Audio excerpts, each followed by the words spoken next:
¿Qué tal, querido amigo? Nuevamente nos encontramos para compartir un espacio de reflexión en torno a las enseñanzas de la palabra de Dios. Hemos empezado a hablar del plan de salvación y hemos empezado a hablar de la encarnación y hemos hablado que Jesús era verdaderamente Dios y verdaderamente hombre. Hoy quisiera centrarme un poco en lo relacionado a la naturaleza humana de Jesús. ¿Era verdaderamente humano? ¿Era totalmente humano? ¿Podemos decir que Él era exactamente igual a nosotros los seres humanos? Para poder contestar esta pregunta, tenemos que ir al capítulo 1 del libro de Génesis. En el capítulo 1 del libro de Génesis encontramos que la Biblia dice que Dios hizo al hombre a su imagen y semejanza. ¿Qué implicaba esa imagen y semejanza de Dios en el hombre? Significaba que el hombre había sido dotado con los que se denominan atributos comunicables de Dios. La capacidad de amar, la capacidad de sentir, la capacidad de pensar, la capacidad de obrar. Pero había una particularidad en el hombre creado originalmente por Dios. Era bueno, como todo lo que Dios había hecho. Así que Adán y Eva, los primeros seres humanos de este planeta, eran buenos. Tenían una naturaleza humana buena. No tenían inclinaciones al mal. No había dentro de ellos, en su mente, en su interior, no había ninguna inclinación a apartarse de Dios. En el caso de Adán y Eva, como relata el capítulo 3 del libro de Génesis, la tentación tuvo que venir de fuera. Lucifer, el enemigo de Dios, por medio de una serpiente, habló con Eva, la indujo a separarse de Dios y ella luego siguió este camino, induciendo a Adán también a separarse de Dios y ambos eligieron separarse de Dios. Pero lo interesante que muestra el capítulo 3 de Génesis, versículo 1 al versículo 6, es que la tentación viene de fuera. No es que internamente Eva se plantea separarse de Dios. No es que internamente Adán se plantea separarse de Dios. Tanto Adán como Eva y Adán necesitaron que de fuera viniera la tentación. En el caso de Eva fue directamente la serpiente. En el caso de Adán, la serpiente ya había logrado el triunfo en Eva y ella fue el medio para la tentación de Adán. O sea que la tentación fue externa. Ni en Adán ni en Eva había una inclinación natural a desobedecer a Dios, a separarse de Dios, a no creer en la palabra de Dios. Así que lo primero que tenemos que entender en cuanto a la naturaleza humana que Dios creó es que era buena y que no tenía inclinación innata al mal, no tenía una inclinación interior al mal. En el momento que Adán y Eva pecaron, esa naturaleza se corrompió, esa naturaleza se debilitó. Lo podemos ver en los siguientes capítulos del libro de Génesis. Lo podemos ver en el triste relato de lo que nos cuenta la Biblia cuando habla del asesinato de Abel a manos de su hermano Caín. Ahí vemos cómo el interior de Caín estaba corrompido, cómo internamente sus pensamientos internos, su voz interior, sus inclinaciones interiores lo llevaron a querer matar a su hermano. En el caso de Caín, la tentación ya no vino de fuera, vino de dentro. No estoy diciendo con esto que Satanás y los ángeles que lo siguieron a él en su rebelión no siguen incitando a los seres humanos a que se aparten de Dios, lo hacen. Pero tienen algo en los seres humanos desde Adán caído en adelante, que ya nosotros nacemos con una inclinación a separarnos de Dios. Nacemos con una propensión a vivir apartados de Dios. Por eso es que la Biblia dice que el corazón es engañoso. Por eso la Biblia dice que nos apartamos desde el útero de nuestra madre de Dios. Por eso dice la Biblia que somos concebidos en el pecado. Porque ya en el momento mismo de la concepción, el germen de la pecaminosidad está en cada uno de nosotros. Así que el pecado dañó y prácticamente borró la imagen y semejanza de Dios en el hombre. Y así como Adán tenía la capacidad natural de obedecer la voluntad de Dios, de andar en los caminos de Dios, el ser humano caído la pierde. Ningún ser humano nace con la posibilidad de ser fiel a Dios. Ningún ser humano nace con la posibilidad de obedecer los mandamientos de Dios. Si no fuera por la obra de Dios en nosotros por medio de su Espíritu, todos nosotros viviríamos constantemente apartados de Dios.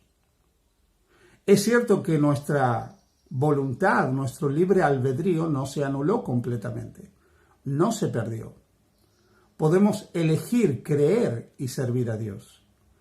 Y cuando nosotros elegimos creer y servir, el Espíritu Santo viene a nosotros para obrar con toda su fuerza a fin de que podamos obedecer la voluntad de Dios y andar en los caminos de Dios.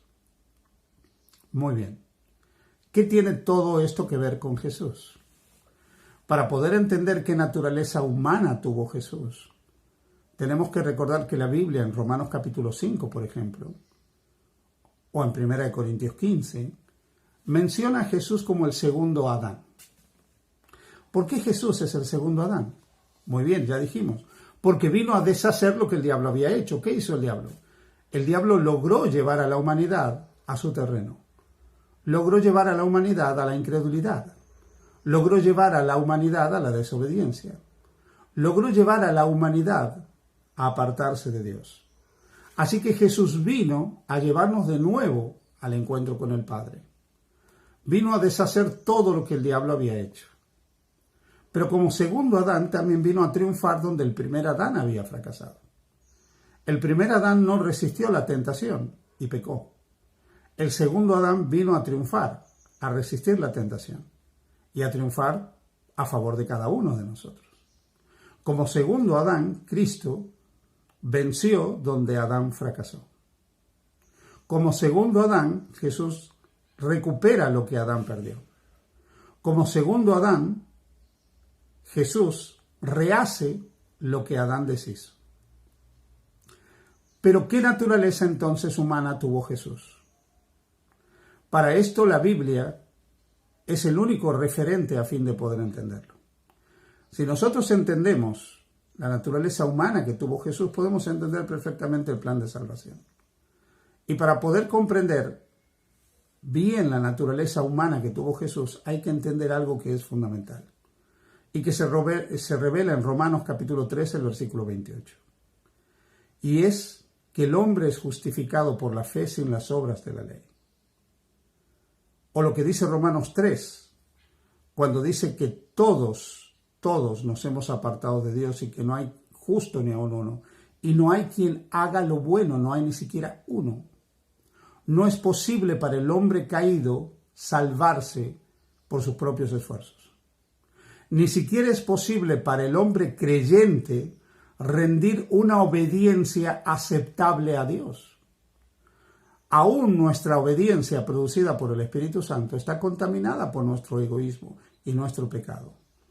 Por lo tanto, no podemos salvarnos, ni antes, ni durante, ni después que hayamos creído por medio de nuestras obras, por medio de lo que hagamos. Porque somos imperfectos, porque somos pecaminosos, porque aún nuestras mejores obras están contaminadas por nuestra pecaminosidad, están manchadas por nuestra pecaminosidad. De ahí que Isaías dirá que nuestras obras son trapos de inmundicia. Por lo tanto, si entendemos esto, podemos entender mejor la encarnación de Jesús. Jesús tomó la naturaleza humana biológicamente en un sentido igual a nuestro. Tenía las mismas necesidades de cualquier ser humano, era tan humano como nosotros. Se cansaba, tenía hambre, se podía enfermar, era humano. Era totalmente humano, pero había una diferencia en Jesús. La diferencia con nosotros es que nosotros hemos sido concebidos de la carne. Mi madre y mi padre me crearon. Cada uno contribuyó con el 50% de su genoma para formarme a mí. En el momento que un óvulo de mi madre se unió al espermatozoide de mi padre, yo surgí. Soy 50% semejante a mi madre y 50% semejante a mi padre. Pero en el caso de Jesús, aunque nació en la carne, con una naturaleza humana real, no nació de la carne. No fue concebido de la carne. María no aportó su óvulo para la concepción de Jesús. ni José aportó un espermatozoide para la concepción de Jesús. Los evangelios, Lucas con toda claridad y los otros, nos muestran que Cristo fue concebido por el Espíritu Santo. Así que aunque Cristo nació en la carne, no nació de la carne, sino que nació del Espíritu. Por lo tanto, la concepción de Jesús lo hace de semejante a mí y a cualquier otro ser humano. Si María y José no aportaron el 50% de su genoma para Jesús, quiere decir que el cuerpo de Jesús fue hecho directamente por el Padre. Y quiere decir que Jesús no era mitad humano por el lado de María y era mitad divino por el lado de Dios. Era totalmente humano y era totalmente Dios. Pero era una creación original, como original fue la creación del primer Adán. Cada vez que la Biblia habla de la naturaleza humana de Jesús, utiliza un término muy claro. Por ejemplo, en Romanos capítulo 8, versículo 3, dice que Dios envió a su Hijo en semejanza de carne de pecado. Cuando nosotros vamos a Filipenses, en el capítulo 2 de Filipenses, nosotros encontramos que también se utiliza el mismo término. Dice Filipenses capítulo 2, versículos 5 al 8, haya pues en vosotros este sentir que hubo también en Cristo Jesús, el cual siendo en forma de Dios, no estimó el ser igual a Dios como algo de que aferrarse, sino que se despojó a sí mismo tomando forma de siervo, hecho semejante a los hombres, dice el versículo 7. Pero en Hebreos capítulo 2, en el versículo 17, dice que debía ser en todos semejante a sus hermanos. Y en el capítulo 4 de Hebreos nuevamente aparece la palabra semejanza, cuando dice en el versículo 15 que sus tentaciones fueron semejantes a las nuestras. Así que la Biblia, cuando habla de la naturaleza humana de Jesús, utiliza la palabra semejante a la nuestra. En Filipenses capítulo 2 se habla de Jesús como igual a Dios. Y se utiliza una palabra muy interesante, la palabra isos, para hablar de la igualdad de Jesús con Dios. Totalmente igual a Dios. Pero cuando se habla de la humanidad de Jesús, se dice que era semejante a nosotros, no idéntico. ¿Por qué? Porque Jesús nació en la carne, pero no de la carne. Por lo tanto, no heredó de sus padres la naturaleza caída que yo heredé de los míos. Jesús no heredó la naturaleza caída de Adán. Jesús no heredó la naturaleza pecaminosa de Adán, como la había heredado María. Jesús nació en la carne, pero no de la carne. Era semejante a nosotros en que biológicamente, humanamente, físicamente era idéntico. Pero desde el punto de vista moral era diferente. ¿Por qué? Porque no tenía una inclinación natural al pecado, porque no tenía una propensión natural al pecado. Y eso hacía que las tentaciones de Jesús, que eran externas, no internas, por eso el diablo lo tenía que tentar externamente, hacía que las tentaciones fueran más difíciles para él, porque experimentaba dolor moral frente a la tentación. Por lo tanto, Jesús era enteramente Dios, como dijimos, y enteramente humano, pero, no tenía una naturaleza corrompida como la mía. No nació corrompido por la naturaleza caída. No nació pecaminoso. No nació con inclinación a separarse del Padre. No nació con inclinación a desobedecer a Dios. Nació con una propensión natural a buscar a Dios, a conectarse con su Padre Celestial, como el primer Adán antes de la caída. Así que Jesús es semejante al primer Adán en cuanto que su naturaleza física, biológica, ya traía la carga de los miles de años de debilidad que el pecado había producido en la raza humana. Pero era de semejante al primer Adán en su naturaleza caída, llevando la naturaleza impecable que Adán tenía antes de caer, antes de desobedecer a Dios. Ese Jesús, divino humano, es tu Salvador. Y aunque no tenía por qué, eligió sufrir las tentaciones, experimentarlas, vivirlas, para que tú no digas que Él no puede entenderte. Eligió vivir la vida del hombre para que nadie diga que Jesús no puede entendernos. Sufrió y padeció lo que cualquier ser humano, y más todavía, para que nadie diga que Él no podía entendernos. Él puede comprender nuestras debilidades, Él puede comprender nuestras luchas, nuestras lágrimas, nuestros fracasos, nuestras tristezas, nuestros desalientos, nuestros temores y la muerte misma. Porque es Dios hecho hombre. para poder entendernos. Confía en Él. Él te entiende. Acude a sus brazos y serás salvo. Que el Señor te bendiga.